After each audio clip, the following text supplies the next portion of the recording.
നമ്മൾ ഇന്ന് പറയാൻ പോകുന്ന ഒരു കാര്യം എന്ന് വെച്ചാൽ പലപ്പോഴും രോഗികൾ കോമൺ ആയിട്ട് അനുഭവിക്കുന്ന ഒരു കാര്യമാണ്, ഡോക്ടറോട് പറയാറില്ല. കാരണം അത് അവർക്ക് ഇതുകൊണ്ടാണ് അറിയാത്തത് കൊണ്ടാണ്. അത് കുറച്ച് നാൾ കഴിയുമ്പോഴായിരിക്കും നമ്മളൊക്കെ പറയുന്നത്. ഡോക്ടറെ എൻ്റെ കണ്ണിൽ പൊടി ഇട്ട പോലെ തോന്നുന്നു. പേഷ്യൻസ് പറയുന്നതാണ്, കണ്ണിൽ പൊടി ഇട്ട പോലെ തോന്നുന്നു, അല്ലെങ്കിൽ രാവിലെ എഴുന്നേൽക്കുമ്പോൾ കണ്ണ് തുറക്കാൻ പറ്റുന്നില്ല, വായിക്കുമ്പോൾ കണ്ണിന് ഭയങ്കര സ്ട്രെയിൻ വരുന്നു. അതിനേക്കാൾ കോമൺ ആയിട്ട് പറയുന്നത് കണ്ണിൽ പൊടി ഇട്ടത് ആണ് ഏറ്റവും കോമൺ. കരകരപ്പ് എന്ന വേർഡാണ് ആൾക്കാർ യൂസ് ചെയ്യാറ്. കണ്ണടച്ച് തോന്നും കരകരപ്പുള്ള പോലെ തോന്നുന്നു. ഇത് ആർത്രൈറ്റിസ് ഉള്ള രോഗികൾ, അതായത് റുമറ്റോയ്ഡ് ആർത്രൈറ്റിസോ SLEയോ സ്ക്ലിയോഡെർമയോ ഒക്കെ ഉള്ള രോഗികളിൽ 30% മുതൽ 40% ആളുകൾക്ക് ഈ ഒരു സിംറ്റം കാണാം. പലപ്പോഴും ആളുകൾക്ക് ഇത് മനസ്സിലാകില്ല, കാരണം അവരത് ഇഗ്നോർ ചെയ്യും. കാരണം അത് പ്രായത്തിൻ്റെയൊക്കെ ആണെന്ന് വിചാരിച്ച് ഇഗ്നോർ ചെയ്യും. എന്തുകൊണ്ടാണ് ഇത് ഉണ്ടാകുന്നതെന്ന് വെച്ച് കഴിഞ്ഞാൽ, നമ്മുടെ കണ്ണുനീരുണ്ടാക്കുന്നത് കണ്ണുനീർ ഗ്രന്ഥികളാണ്, അല്ലെങ്കിൽ ടിയർ ഗ്ലാൻസ് ആണ്. ഈ ടിയർ ഗ്ലാൻസ് നമ്മുടെ ഈ അസുഖങ്ങളെല്ലാം തന്നെ, നമ്മുടെ ഈ ഓട്ടോ ഇമ്മ്യൂൺ അസുഖങ്ങളെല്ലാം തന്നെ നമുക്കറിയാം ഇമ്മ്യൂൺ സിസ്റ്റത്തിൻ്റെ പ്രശ്നം കൊണ്ടുണ്ടാകുന്ന അസുഖങ്ങളാണ്. ഇമ്മ്യൂൺ സിസ്റ്റം നമ്മുടെ ബോഡിയിൽ അറ്റാക്ക് ചെയ്യുന്നൊരു കൊണ്ടാണ് ഇതുണ്ടാകുന്നത്. അപ്പോൾ ഈ ഇമ്മ്യൂൺ സിസ്റ്റം നമ്മുടെ കണ്ണുനീർ ഗ്രന്ഥികളെ അറ്റാക്ക് ചെയ്ത് കണ്ണുനീർ ഗ്രന്ഥികളെ നശിപ്പിക്കും. അതുകൊണ്ടാണ് അപ്പോൾ കണ്ണുനീർ ഗ്രന്ഥികളെ നശിപ്പിക്കാൻ പറ്റും, കണ്ണിലോട്ടുള്ള ടിയർ പ്രൊഡക്ഷൻ, അതായത് കണ്ണുനീരിൻ്റെ ഉൽപ്പാദനം കുറയും. ഉൽപ്പാദനം കുറയുമ്പോൾ കണ്ണ് ഡ്രൈ ആകും. കണ്ണ് ഡ്രൈ ആകുമ്പോൾ നമ്മുടെ എന്താ പറ്റുന്നത്, കണ്ണിലെ വേസ്റ്റൊക്കെ പോകാൻ ഇപ്പോൾ ബുദ്ധിമുട്ടാണ്. കണ്ണിലെ ആ ലൂബ്രിക്കേഷൻ ഇല്ലാതാകുമ്പോഴാണ് ഈ കരകരപ്പ് പോലെ വരുന്നത്.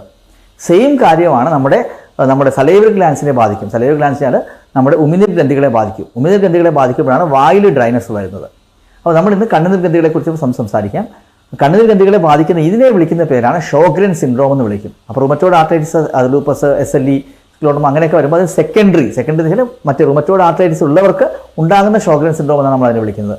ഇതൊന്നുമില്ല, റുമറ്റോയ്ഡ് ആർത്രൈറ്റിസ് ഒന്നുമില്ല, കണ്ണിന് മാത്രം ഡ്രൈനസ് ഉണ്ടെങ്കിൽ അതിനെ നമ്മൾ വിളിക്കുന്ന പേരാണ് പ്രൈമറി ഷോഗ്രെൻസ്. അതായത് അവർക്ക് അസോസിയേറ്റഡ് ആയ അസുഖമല്ല, പ്രൈമറി എന്ന് പറയുന്ന ഷോഗ്രെൻസ് വെച്ചാൽ ആ ഷോഗ്രെൻസ് ആയിട്ട് തന്നെയാണ് അവർക്കുള്ളത്.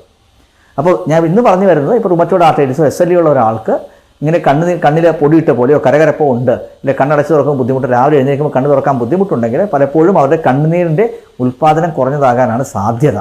അപ്പോൾ ഇത് ഏർലി സ്റ്റേജിൽ തന്നെ നമ്മൾ കണ്ടുപിടിക്കണം. കാരണം അല്ലെങ്കിൽ കണ്ണിൽ കുറച്ച് കഴിയുമ്പോൾ പാട് വരും. ട്രീറ്റ്മെൻറ്റ് വളരെ സിമ്പിളാണെന്ന് ഞാൻ പറയില്ല, എങ്കിൽ നമുക്ക് റീപ്ലേസ് ചെയ്യാൻ പറ്റും. കണ്ണുനീർ റീപ്ലേസ് ചെയ്യുന്ന കുറേ ടിയേഴ്സ് ഉണ്ട്. ടിയർ റീപ്ലേസ്മെൻറ്റ് ചെയ്യാൻ സാധിക്കും. അതുകൂടാതെ കുറച്ച് life style measures, for example നല്ല രീതിയിൽ കവർ ചെയ്ത് വെക്കുന്ന കണ്ണാടി വെക്കുക, അതുപോലെ കണ്ണ് ഇടയ്ക്കിടെ കഴുകുക, കണ്ണ് വൃത്തിയായിട്ട് വെക്കുക. അതുകൊണ്ട് പറ്റുന്നില്ലെങ്കിൽ നമുക്കൊരു നമ്മുടെ കണ്ണിൻ്റെ നമ്മുടെ കോർണിയ സ്പെഷ്യലിസ്റ്റിനെയോ ഒഫ്താൽമോളജിസ്റ്റിനെ കണ്ടിട്ട് അവർക്ക് ചെറിയ ഇവിടെ പങ്ക്ടൽ പ്ലഗിങ് എന്ന് പറയുന്ന പ്രൊസീജിയർ ഉണ്ട്. അങ്ങനെ ചെയ്ത് ഇത് ശരിയാക്കാവുന്നേ ഉള്ളൂ. പക്ഷേ ആദ്യം നമ്മൾ മനസ്സിലാക്കേണ്ടത് കരകരപ്പുണ്ട്, അല്ലെങ്കിൽ കണ്ണിൽ രാവിലെ എന്തെങ്കിലും തുറക്കാൻ പറ്റുന്നില്ല എന്നൊരു പ്രശ്നമുണ്ടെങ്കിൽ നിങ്ങൾ ഡോക്ടറുമായിട്ട് എപ്പോഴും ഡിസ്കസ് ചെയ്യണം. ഡിസ്കസ് ചെയ്ത് കഴിയുമ്പോൾ ആദ്യം നമ്മൾ ചെയ്യേണ്ടത് എന്താണ്, ഒരു ഷെർമർ ടെസ്റ്റ് പോലെ ചെയ്തു നോക്കും. കണ്ണിൽ നിങ്ങൾക്ക് മിക്കവർക്കും ചെയ്ത് കാണും. കണ്ണിലൊരു പേപ്പർ പോലെ വെച്ചിട്ട് എത്ര മില്ലിമീറ്റർ ആണ് അതിൽ ഈ കണ്ണിൽ എത്ര ഉൽപ്പാദനം എങ്ങനെയുണ്ടെന്ന് നോക്കും. ആ ഉൽപ്പാദനം എങ്ങനെയുണ്ടെന്ന് നോക്കിക്കഴിഞ്ഞാൽ നമുക്കതനുസരിച്ച് കൃത്യമായിട്ടത് ചെയ്ത് അത് ഡയഗ്നോസ് ചെയ്യാൻ സാധിക്കും. ഡയഗ്നോസ് ചെയ്ത് കഴിഞ്ഞാൽ ട്രീറ്റ്മെൻറ്റ് ഉണ്ടെന്ന് ഞാൻ പറഞ്ഞു. റീപ്ലേസ്മെൻറ്റ് തെറാപ്പീസ് ഉണ്ട്, വേറെ കുറച്ച് മരുന്നുകളുണ്ട്. അതുകൊണ്ട് ഈസിയായിട്ട് ഈസിയാന്ന് പറയുന്നത് എങ്കിലും ട്രീറ്റ് ചെയ്ത് നമുക്ക് കൺട്രോളിൽ കൊണ്ടുവരാനും സാധിക്കും. ട്രീറ്റ്മെൻറ്റ് ചെയ്ത് കൺട്രോൾ ചെയ്തില്ല എന്ത് പറ്റും, കണ്ണിൽ ഇല്ലാത്തത് കൊണ്ട് കുറച്ച് കഴിയുമ്പോൾ കണ്ണിൽ കോർണിയയിലൊക്കെ ചെറിയ പാടുകൾ വരും. സ്കാറിങ് പോലെ കെരക്ടോ കൺജങ്ക്റ്റിവൈറ്റിസ് എന്ന് പറയും. അതായത് നമ്മുടെ കോർണിയയിലും കൺജങ്ക്റ്റിലും ചെറിയ ഇൻഫ്ലമേഷൻ വരും. അങ്ങനെ വന്നു കഴിയുമ്പോൾ അവിടെ പാട് വരിക, അത് കാഴ്ചയെ ബാധിക്കാനും ഒക്കെ സാധ്യതയുണ്ട്.